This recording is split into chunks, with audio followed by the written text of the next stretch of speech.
Today, we're delving into the fascinating world of neuroscience to help us better understand the difference between reacting and responding during challenging situations.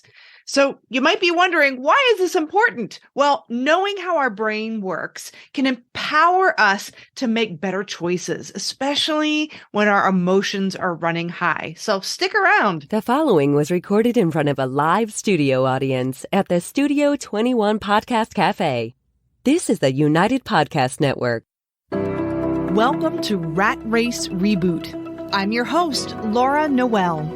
And as a certified coach and former 27-year military leader, each week I provide bite-sized mindset pivots that will help you reset your mind, reawaken your spirit, and regain your control.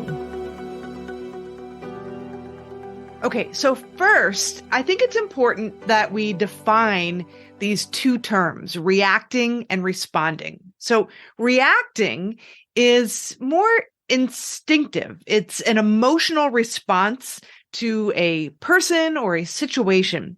And it's often impulsive, and it can be influenced by our past experiences. It could be triggered by external circumstances. It can be influenced by our fears. Whereas responding, on the other hand, it's more thoughtful and deliberate. And it involves being emotionally intelligent, considering the situation, weighing the options, and then making a conscious decision. And so to understand really how reacting versus responding differ, we really should take a look at the brain's structure and functions. So we have the prefrontal cortex of our brain. It's located at the front of our brain. It plays a role in executive functioning. And this includes decision-making, self-control, problem-solving, and these are all essential components of a well-thought-out response. And then we have our primitive brain, and that's specifically the amygdala.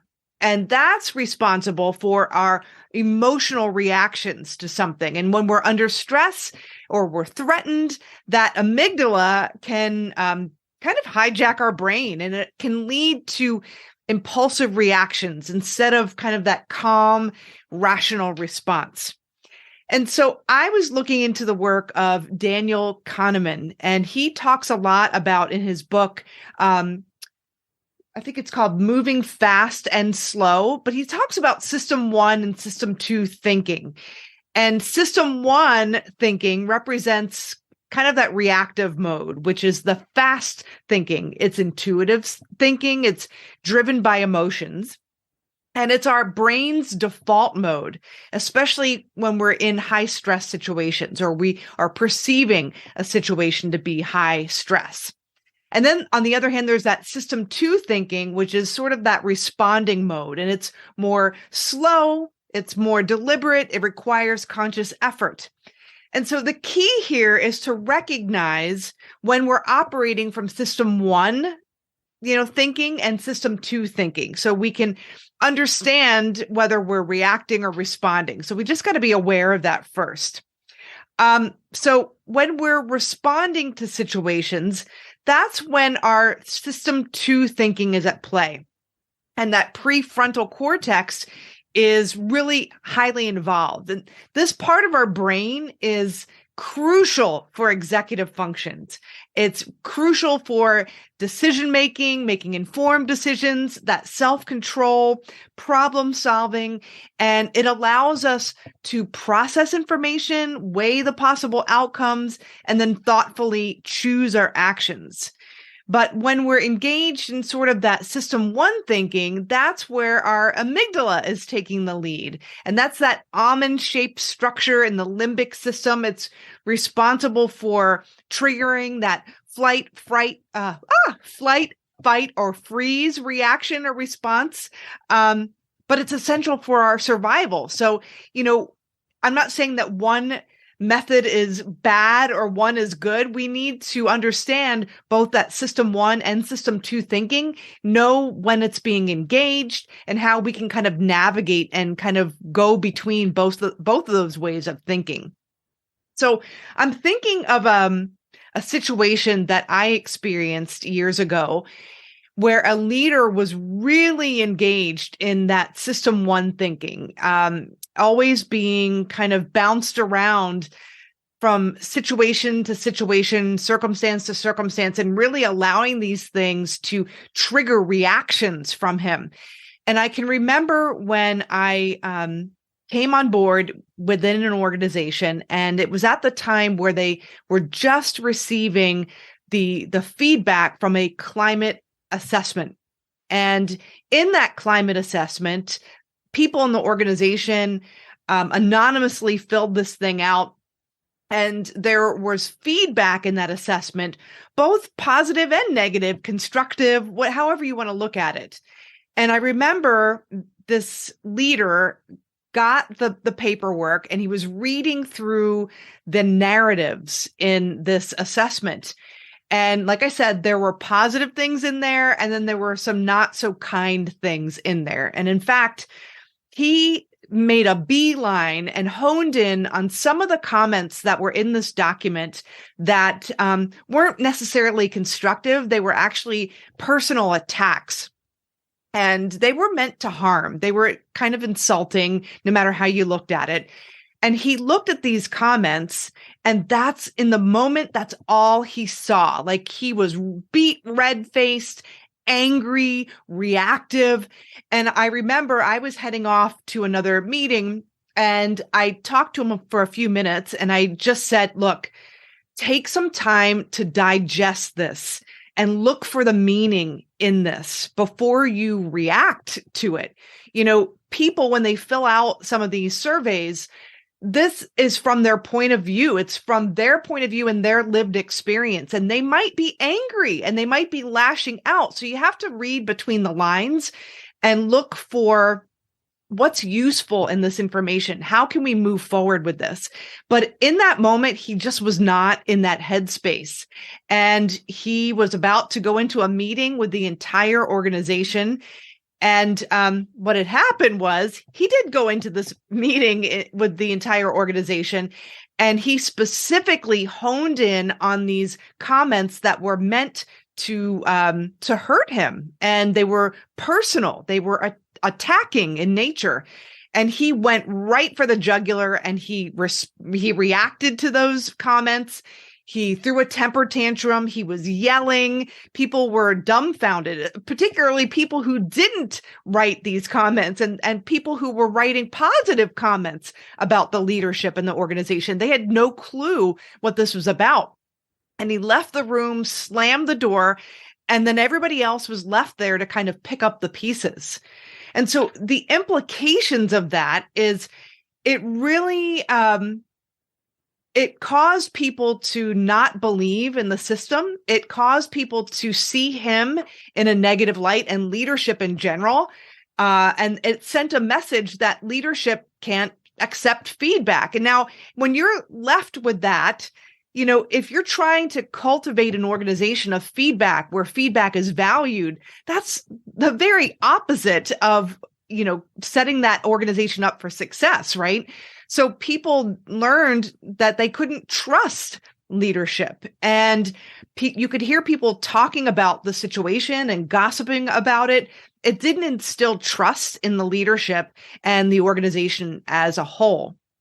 So that's why it's so crucial to understand, you know, you have a choice in any given situation when you are about to engage in a conversation that might be difficult in nature. And I mean, honestly, talking about a climate assessment and the feedback that was received and receiving it graciously and being grateful for all of the feedback and being able to discern, what does that mean? How can we as an organization construct meaning for this? This would be an example of responding to a situation where some rich dialogue and impact and solutions could have been, you know, really extracted from the situation had this individual approached it from a place of responding versus reacting. It's so important to understand what's going on in our brain and know that in any given context, you have a choice how you're going to show up. And you have a choice with regard to the person that you're giving other people to respond to in that space. So I wanted to give you some tips that you could you could use to kind of help yourself when you're faced with a situation that is stressful in nature, that can kind of stop you in your tracks so that you can create a little bit of space for yourself so that you do give yourself a choice and that space, and you can decide whether you want to react or respond. So one thing that we can do in a challenging situation like that is to just take a deep inhale and exhale in the moment, and just taking a pause to gather our thoughts, and maybe even ask questions to get clarity on the situation to help better understand the person's perspective. I mean, that would have been huge in this situation with that climate assessment. Additionally, it's essential to focus on the issue at hand and not the person who's delivering that information. So I liken it to seeing a person with a problem versus seeing a person as a problem. Just doing this quick shift in our mindset and how we see the person can help us, prevent negative emotions from clouding our judgment. And then just taking a moment to consider the long-term consequences of our actions. That in and of itself can help us make informed decisions that benefit everyone involved. So these are just a few tips that can kind of help you stand in your power, help you assess a situation, and before you go stepping in it, just help you respond in a more effective way versus reacting, which almost can kind of blow up the situation into epic proportions that isn't really going to solve anything in the long run. So understanding the neuroanatomy behind reacting and responding can empower us to make better decisions, especially when we're dealing with the emotions of difficult conversations or emotionally charged situations.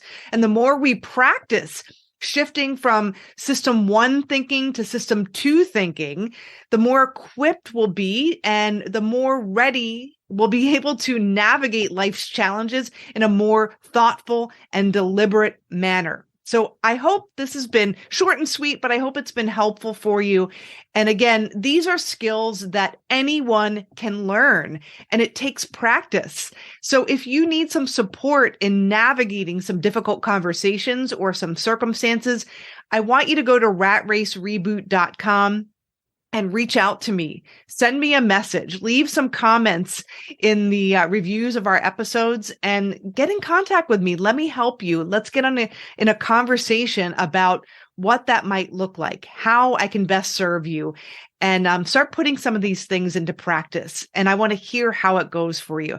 So again, you've been listening to Rat Race Reboot. If this episode has been helpful for you, go to ratracereboot.com, leave a review, leave your comments. I read those. And until next week, remember, everything is created twice. First in your imagination, in your mind, and then in physical form. So you want to be sure you're responding versus reacting. The views and opinions expressed by the hosts, guests, or callers of this program do not necessarily reflect the opinions of the Studio 21 Podcast Cafe, the United Podcast Network, its partners, or affiliates.